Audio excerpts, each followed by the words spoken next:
If you're building a wide body car, one of the most important things that you have to worry about is your wheel specs. You're changing the entire geometry of your wheels. That means different offset, different width. It's a lot of math to do, but it can be really, really simple if you know how to do it. I learned how to do it on my MR2, and so now I'm going to take what I learned from the MR2 and apply it to the Audi. Check it out. Alright, so I've been thinking about, kind of using this Audi to teach you guys how I build wide bodies. The MR2 is very experimental. This, I actually know what I'm doing. So part of this is going to be figuring out the wheel specs for my car. Now, a couple things that I do that is a little bit different than maybe most people that you see build these is I don't use three-piece wheels, honestly, just because of a budget. It's just very expensive to build a custom set of wheels. And so I really like using cast wheels, and I don't mind using spacers as long as they're good quality. Good quality spacers I've never had an issue with. Bad quality spacers I have had an issue with, and that's why I buy good ones now. The plan is to get this thing set up perfect for a daily driver. Now on my MR2, if you watched it, I went pretty extreme with my spacers and my measurements on my wheels, and I'm actually dialing that back. You'll see that in a later video, just because it's not great for daily use. So I'm going to go ahead and set this one up for daily use. The Audi is a square setup because it's a quattro car, it's an all-wheel drive car, so the wheels are supposed to be square, but with the over fenders, the rear sits out a lot wider, so I'm trying to kind of compensate for that with the spacer. That way I can use the same width of wheel and tire on the front and the back. One of the most important things is for you to know what size wheel you're going to use. So I know I want to use a 255 tire, which is 50 millimeters bigger than the tire on there now. It's running a 205 60/15. I'm going to go to a 255 40/18. What's up? This is just convenient. I can make it for the working man. That's hilarious. Is it blueberry pancake and eggs? Yep. It's pretty good, actually. No syrup on it. That's probably smart. Blueberry pancake and eggs, who knew? So that tells me I've got 2 inches to play with on my tire, which just gives me a good starting point. I'm going to show all this to you on paper so that it makes a little bit more sense. The first thing I need to do is measure. So I'm going to measure off of my tire instead of my wheel, and here's why. On the MR2, I measured off of the wheel, and it set the wheel flush with the fender, which would be fine if I ran like some really extreme stretch, which I kind of did on the rear. But I don't really want to stretch these tires on the Audi. I want them to be maybe mildly stretched, but not anything really intense. I want it to be a pretty wide, aggressive looking tire, and I want that tire to fit within the fender. So if you hit a bump or whatever, it's not going to hit the fender like it does in the MR2 right now. So I'm going to measure off this tire. I'm going to base all my measurements off of my tire width instead of my wheel width, and it's going to give me a lot more accurate measurement of where I need to go with wheels and offset and width and all that cool stuff. Alright, so I'm sorry you can see the tripod, but this is the best angle I can get. So what I'm going to do is come straight off of the tire and basically get my head directly over the fender line and measure that. So it looks like 2.5 inches to the fender. So if I want my tire to hit the fender, it needs to be at 2.5 inches. Now, the thing about this car is the camber adjustment isn't really there for the front unless you get adjustable control arms. So when you lower the car, you will have negative camber because of the 4-link suspension. I think it's called 4-link. I don't know, correct me if I'm wrong. Because of that, I know that I'm going to have a little bit of camber on the front of this car. So I'm going to go ahead and plan for 2.5 inches, even though that puts me right at the fender. I think with the camber, it's going to be, actually, I think it's going to be really perfect. And it helps me with my wheel decision. So let's go to the back. This is where things get a little more difficult because I am wanting to run a square setup, but the back is definitely wider than the front. So if I measure off of the tire and I get directly over the fender, I see that I have about 4 inches to come out on the rear. So on the rear, I'm actually going to go 3.5 because I can adjust the camber out of the rear. And I'm not going to run a lot of camber on this car. So I know I need at least 3.5 inches at the rear, 4 if I can get it, and then 2.5 at the front at the absolute max. So I'm going to go inside and run some numbers, draw some stuff up, and figure out exactly what kind of setup I'll need for this car. Okay, so a couple of ground rules, some things that I'm going to be talking about are my offset. Let's see, we'll do it this way. My offset, my tire size, and my spacer size. So I know that I'm going to need to use a spacer on the rear to get my cast wheel out where I want it. First thing that I know is I'm going to be using a 255 tire. So that helps me a lot knowing that I want to use that tire size. Offset, I don't know yet. Spacer size will be the last thing that I figured out after I figure out the other two. So I'm going to do the rear first and try to figure out what I need on the rear of the car and then move to the front. It's going to be kind of a balance between both of them. I'm going to have to compromise on one side or the other. Okay, so for the rear, my original tire, I'm going to draw right here, and it's a 205, I think it's 60, 15. So 205, 60, 15. I'm going to be using a 255, which we'll draw here. So this is a 255, 40, 18. All right, so the height doesn't really matter that much to me at this point to figure this up anyway. I know that's the size I want to use, and I'm going to make it work. What this means, 255, 40, 18, puts me at 50 millimeters over my original tire size. 50 millimeters is about 2 inches. It's like 1.9 or something like that. So I'm going to call it 2 inches. So that's an inch on this side and an inch on that side. So if I just put that wheel on like it is, I'm going to gain an inch on the outside of the wheel. I'm going to gain an inch on the inside towards the inside of the car.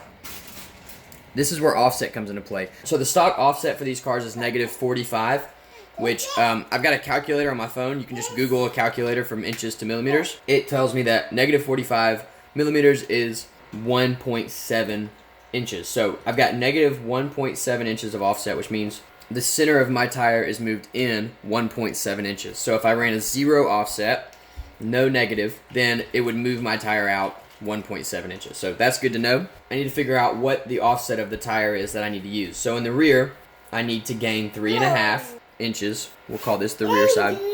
On the front, I'll need to gain 2.5. So my goal is to get the front without a spacer and then add a 1 inch or a 25 millimeter spacer on the rear. So most 18-inch cast wheels don't come any lower than like -15 offset. That's pretty much normal. Cosmos does like -8, I think.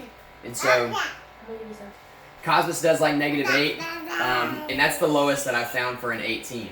So I need to base kind of what I'm deciding on that fact that I'm not going to find an 18-inch wheel with a 0 offset.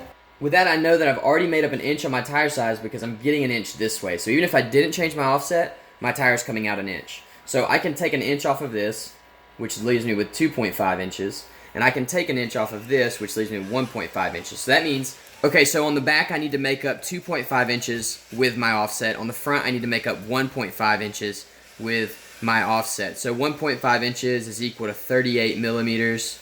2.5 inches is equal to 63.5. So that's a lot. We need to lower that number.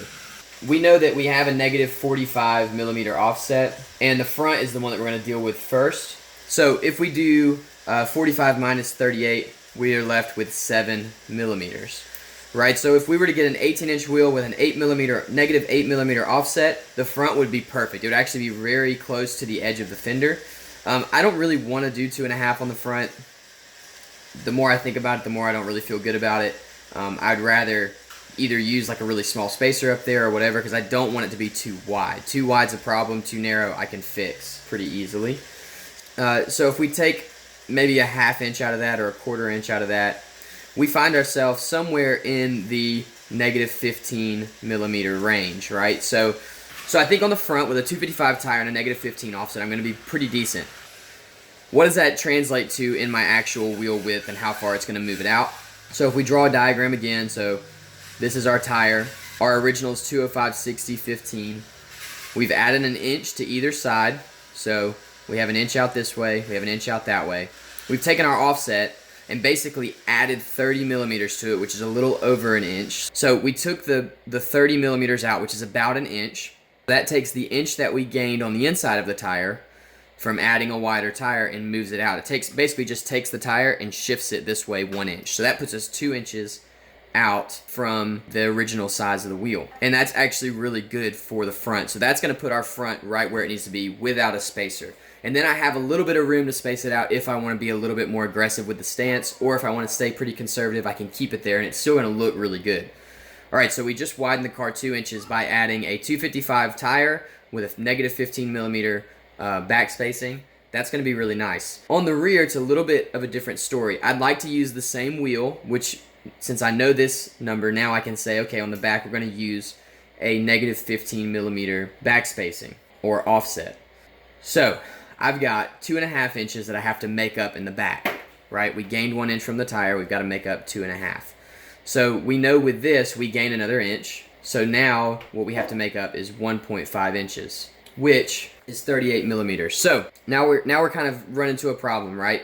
because this means on the back I'm going to have to use a 40 millimeter spacer, which is huge. Not as huge as the ones I'm using on the MR2. And I could do that, and if I have to do that, I will.